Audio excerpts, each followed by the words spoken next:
Wicked for Good will be released this month. So I thought we should take a look at the first movie, Wicked, and talk about the psychological dynamics in that movie so that when you see part two, maybe you will go into it with different eyes. Now, this movie is based on The Wizard of Oz. I think that most people are familiar with that movie. It came out in 1939 and was one of the first color movies ever. From that came the novel, Wicked, in 1995. Then that was turned into a musical in 2003. The musical has been seen by 65 million people worldwide. So I think you probably already know the plot, right? But what I want to talk about is the power. And right from jump, the story asks us, what if everything you thought you knew about the Wicked Witch of the West was wrong? The victor gets to tell the story and thus controls history, right? So this and all stories are stories of power: political power, social power, psychological power. What the story includes, what it leaves out, and how it slants things all determine how you feel and what you believe. This is a really important lesson that becomes easy to digest because it's wrapped in a beautiful, touching story. So let's get to it. And if you like the video, please let me know in your comments, or feel free to like, share, or subscribe because it lets me know that you appreciate what I've created. So I'm encouraged to create more. Thanks. So we all have power. Everyone's born with it. It's innate. Nobody can take it away from you, but you can elect to not use it. You can give it away. You can stuff it down. And this power is negotiated. It's relative to others depending upon where we stand. So let me give you a quick rundown on where you stand because we all habitually stand somewhere. So let's say that I'm here inside a box. So everything is going to be relative to me. If you're up here on top, you're on top. You look down on me, I look up to you. But they say it's lonely at the top. But people on top don't want to come down because it's a come down in status. And that would be a bad thing. So it's easy to keep away from people and stay safe up here, which is why a lot of people like to be there. But the problem with being up there is that you aren't connected. You're above everyone. If you're down here beneath me, you're beneath me. You're holding me up, supporting me. Your support gives you something to do and a way to relate to me and gives your life meaning. You could let me down, but you probably won't because we often get our identities from where we stand. So letting me down is also failing yourself because you see yourself as someone who is supportive. Now, if you're here to my right, you're always right. You're right. You're my right hand man. You probably are right beside me. I probably really like you, and you like me because we're close. And if you're to my left, you're a left. You're left behind. You're always left.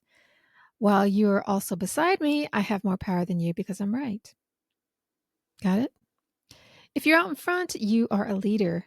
You are way out in front, so it's hard to be connected to people. They probably don't get you. You're a leader, a trailblazer. You're in the vanguards. You're probably alone a lot in a league of your own. I'm behind you. And if you're way back there, you are behind. You're way behind. You're probably often left behind. And if you're here inside this box, you're here with me. This is the most intimate place to be. In the old days, when people talked about making love, they would sometimes say they were with somebody, and that's pretty close. So, how does this relate to power? Well, where you stand indicates how much power you have and how you get it. If I'm on top, I'm at a higher power position, and I get it by standing over you. If I'm out in front, I get my power from being a visionary and taking risks and leadership. If I'm on the bottom, I also have power that's connected to you, so I get it through supporting you. And if I'm with you or beside you, I am more or less your equal. And if I'm behind, I'm in the lowest power position. Got it? Now, where I stand is habitual, it's learned. I learned it in childhood, but we can change where we stand once we become aware of it and begin to relate differently to the world. For instance, I had a client who was always left behind. She tended to take care of everyone else's needs before her own. And she wasn't the most timely of people, so she was always left behind. She was behind her time. And this is where she fit in and why her friends liked her. And as long as she was the one that was left behind, it didn't have to be them. And as she became healthier and stronger, the pattern became visible to her, and she wanted to be an equal with her friends. And she tried to show up with more power. But she noticed that when she did that, they put her down, they put her in her place. And once They literally left an event without her, even though they all gathered together. So they literally left her behind. When she saw this, she realized that the only way to get out of this power dynamic was to find new friends, because people chose the people in their lives according to where we fit. I'll come back to this in a bit, so tuck that away. All right, so there are lots of low power people in Wicked. Elphaba is a low powered person because her skin's green. Her sister is a low powered person because she's handicapped. And this is personal power and social power. Society values people who are quote unquote normal, and they put pretty people, rich people, and popular people at the top. This is social privilege, and Glinda and Fiyero have this social privilege. Social power is a way of putting people in their place without having to do anything, because it's understood. We have all established this, and it's kind of in the back of our minds without having to talk about it. It's baked into the culture. Whenever Elphaba met someone new, she started the conversation with, "No, I'm not seasick. Yes, I've always been green. No, I didn't eat grass as a child." This is partially her defensiveness, but it's also a reflection of the way she's habitually treated. She's othered. She's treated like an oddity. People don't get her. They don't see any way for them to connect, so Elphaba is automatically not considered for a spot with or beside anyone. She's definitely not on top or out in front. So being in a supportive role requires her to care about them, and she's not that kind of girl. So the only place that she can stand is way behind. That's the position of the least social and political power. We do this to people because of social conditioning, but we all have a personal choice to buck the system and do something different, which Fiyero does. He says he's shallow and self-absorbed, but when he's with Elphaba, he's nothing of the sort. He's one of the few people who sees her as she is from their first meeting. And if you want to be this type of person, you have to be aware of and claim your personal power. Before we talk about that, let's go to the wizard and Madame Morrible. The Wizard of Oz is at the top, along with Madame Morrible, because they have political power or institutional power. The political system in Oz is a one-man show. Oz has authoritarian control. What he says goes, even though he lied to get that power by saying he can read the Book of Prophecy. His position is totally based on deception. He pretends to be kind and good, but he's a villain. He's like Glinda in that they both have charisma. People like suave people. They put their trust in a smooth talker and cannot search for substance or truth. We want to believe, and this is how we get swindled every single time. Every con man uses smoke and mirrors to get us to believe in the dream when there's nothing of substance to it. In the end, when the wizard and Madame Morrible can't mold Elphaba to their will, they use propaganda and scapegoating and turn her into a villain. The wizard says the best way to bring folks together is to give them a really good enemy, and Elphaba becomes that villain. He is the embodiment of modern politics. He shows how easily people can be swayed by optics and images versus reality. When people don't investigate the facts, blindly trust, and don't deploy critical thinking, they're easily duped, and that's most of us. Now, Madame Morrible uses her political power for manipulation and gatekeeping, and she has some real talent, enough to recognize real talent. And she uses her mysterious persona and her exclusivity to give her more of an air of untouchability. She knows Glinda wants to study with her, but she dismisses her as having no talent without barely glancing at her. She has the power to decide who is worthy. Because everybody wants to be worthy, they pander to her. If Madame Morrible is interested in you, you must be somebody. She grooms Elphaba by telling her she's talented and she wants to develop her. Elphaba is used to getting overlooked, so of course this is making her feel fabulous. At the same time, Madame Morrible is isolating her by playing up to Elphaba's differences. She wants her all to herself, so Elphaba will do her bidding and be her creature. She only allows Glinda in because Elphaba insists. But when she sees that Glinda can be of use to her, she begins to manipulate her with flattery and feeding her desire for social standing. Madame Morrible is pretty horrible. She's a tool of the institution. She's not standing in her own power. She gets her power from the institution. So it's a back-scratching situation. She uses her power to shape public opinion and sustain her own importance. Now, let's look at Fiyero. Fiero's a prince, so of course he has social, political, and personal power. Like Glinda, he's had everything handed to him, so he's never been challenged and never had to take a stand. So he's out in front always. So he doesn't really know what it's like to be one of the crowd. When he meets Elphaba, he starts to see corruption and injustice because he moves from being out in front to standing beside her. From that vantage point, he can't help but see it. Now he has a chance to grow into a man and stand for something. He can embrace his personal values and step into authentic power or personal power that doesn't come from anything outside of ourselves by being in alignment with conscience and true self. The movie is about the relationship between the two women, so let's take a look at them. When they meet, they're opposites who don't like or respect each other. And once they get to know each other, they give each other a chance and they blossom into a real friendship, but it's not equal. Glinda can only see the world through her own eyes, and what she sees is that it's up to her to make Elphaba more popular so they can be equals. She wants Elphaba to value what she values, to do what she does, and basically be like her. She wants Elphaba to be popular as long as she doesn't overshadow her, which Glinda doesn't imagine there's a snowball's chance in hell of ever doing. So Elphaba is a safe friend to have. This is not an ideal situation at first, but it's just the beginning. The turning point of their relationship happened when they still don't like each other. Glinda gives Elphaba an ugly black witch's hat to wear to Fiero's party, and she takes it as a kind gesture. So she does wear it. Not only that, but she tells Madame Morrible that she won't continue under her tutelage unless she takes Glinda too. Now Glinda feels like a fool, and she rescues Elphaba from ridicule by dancing with her. In other words, she uses her social power and basically loans it to Elphaba. In a way, she's saying to the crowd, she's with me, and if she's with me, she's in the in crowd. And that's what starts to open the doors for Elphaba. Now, we haven't talked about Dr. Dilliman's power. Dr. Dilliman is a GOAT professor at Shiz University, and he's in a strange situation because he's a professor, so he knows more than the students. That gives him some status and power, but he's also a speaking GOAT. He's not a main character, but he shows how those with political or institutional power can work against those with intellectual power because they don't want to get the truth out. Dr. Dilliman is an educator. He can tell the students history and the truth, and those with institutional power don't want that. It's a threat to their whole being, so they have to do away with him and the other speaking animals. When Dr. Dilliman and the other animals disappear, this awakens Elphaba and Fiero's integrity, desire for truth, and outrage.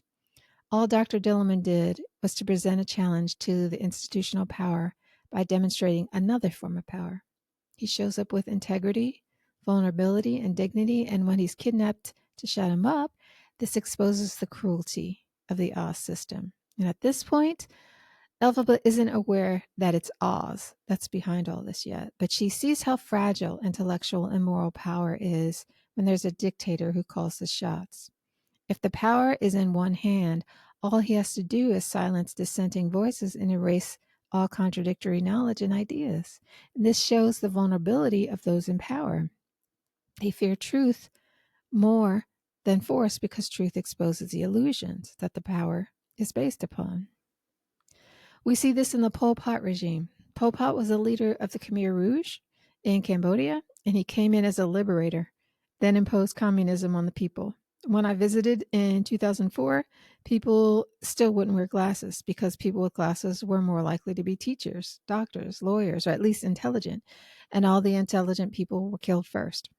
Intelligence was a threat to the regime.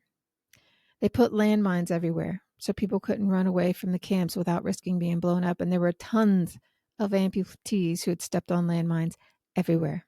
This was 25 years after Pol Pot was out of power. So in the end, about 3 million people were killed. And Cambodia had a brain drain that impacted them for decades.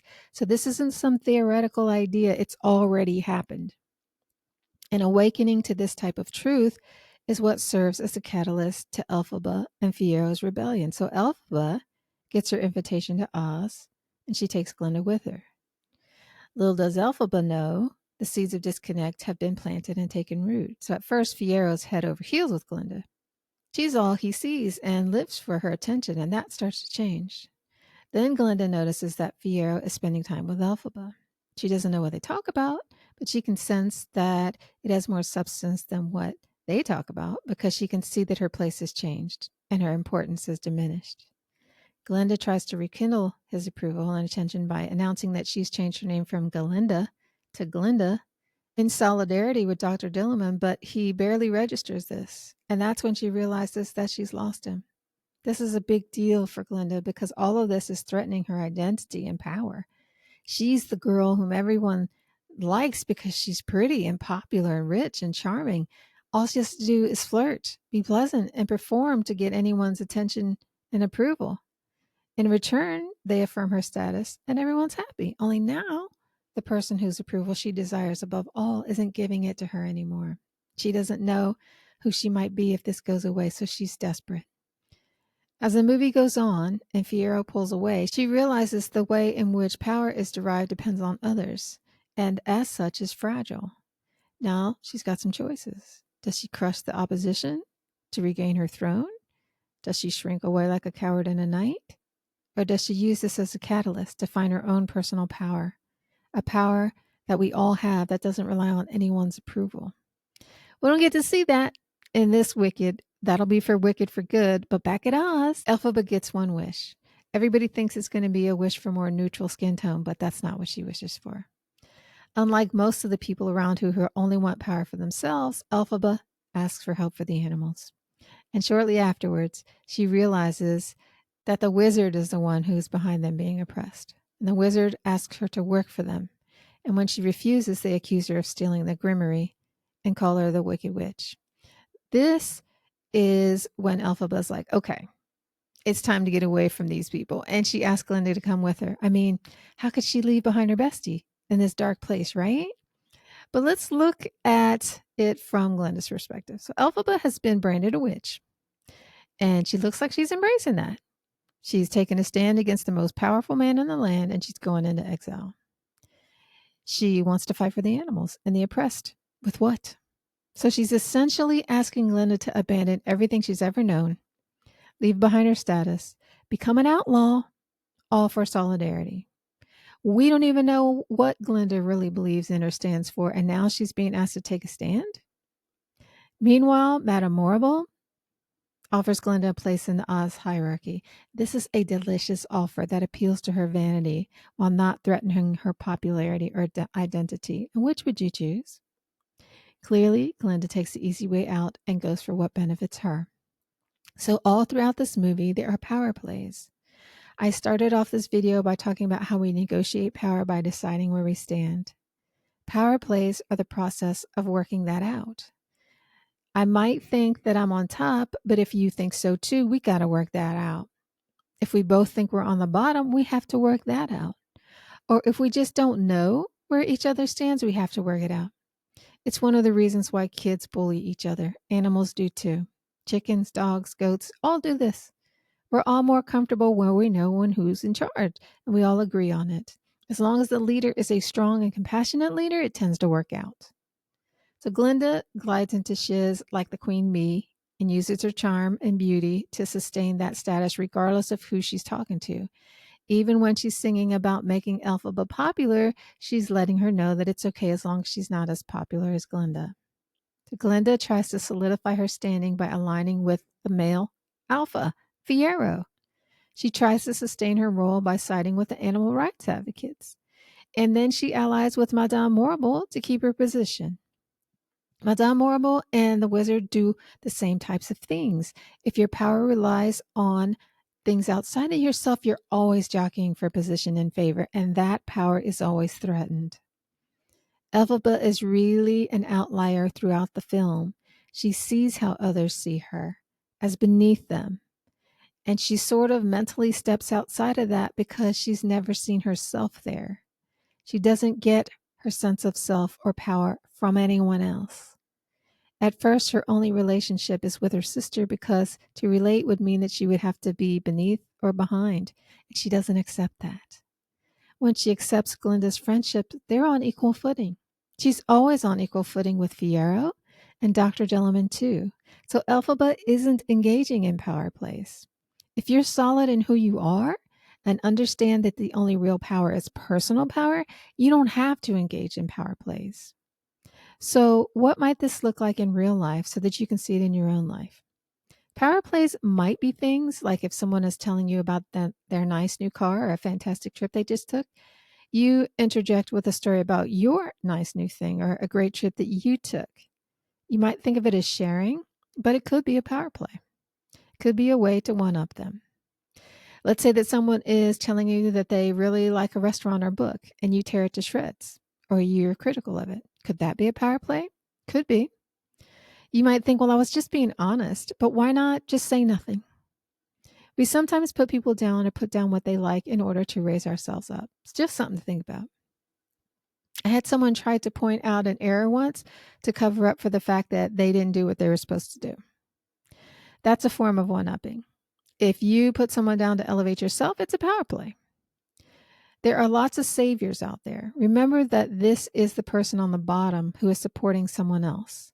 But if I save you from embarrassment, let's say, then I'm still important from a martyr stance. It's a look at what I was willing to do for you kind of thing. I get my virtue and importance from your gratitude. To influencers and salespeople could use their influence to make you feel insecure or inferior, or to make themselves feel better to sell you something. This happens all the time. Mean girls can and do pick on the average, less outgoing girls to make themselves feel more powerful. It's like I have to step on someone to put myself up on top. Gold diggers are making a power play. They think if I can attach myself to someone rich and powerful, then I can elevate my own status and find security. If I'm a teacher who encourages students to think critically and support their opinions, I'm making a power play to elevate them to my own level. I think this is the best use of power. I had a choir instructor who talked to us and treated us like men and women, and that made us perform like adults for him. We wanted to earn his respect. Creating misinformation and disinformation is a power play. It's an attempt to get the public to believe certain things that sustain political power. So all of this is real life stuff. These are ways to jockey for position, put someone in their place, and feel more comfortable in your own skin. It's not always bad. Sometimes it's friendly. But if it's done a lot, it can erode trust, self-esteem, and connection. Power plays between friends, family members, and lovers isn't a great idea because the only way to have true connection is to be on the same level. For each person to show up authentically, they need space to be in their own power. We can't relate any other way. So I hope you learned a little bit about yourself, your peeps, and humans in general. Everybody stands somewhere, and power plays are normal. If you're not negotiating power well or don't like where you stand and want some help with that, check out my private group. We help people become more authentic and healthy so that they can have meaningful lives and fulfilling relationships and learn how to stand in your power and share power as part of that. Anyone can do this. Just take some time and skill. So thank you all for being here and see you next week.